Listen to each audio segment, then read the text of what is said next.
खरंच एक प्रश्न मनाला विचार, त्याला खरंच माणसं ओळखता येतात का रे? आपण शब्दावर विश्वास ठेवतो, मनावर नाही. Words can be sweet but intention can be hidden. Don't जज पीपल बाय व्हॉट दे से, जज them by what they do. कारण गोड बोलणारी प्रत्येक व्यक्ती चांगली असेलच असं नाही.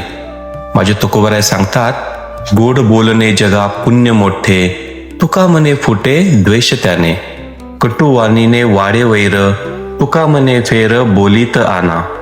म्हणजेच शब्दांमध्ये ताकद असते, ती नाती जोडू शकते आणि तोडूही शकते. म्हणून फक्त गोड बोलू नका, मनही तितकंच स्वच्छ ठेवा. कारण खरी ओळख शब्दांमध्ये नाही तर भावना आणि आपल्या वागण्यात असते. गोड बोलणं सोपं आहे, पण गोड मन ठेवणं हीच खरी तुझी ओळख आहे. Your words define you, but your action reveal the truth. Ramkrishna Hari, माझा तुकोबा.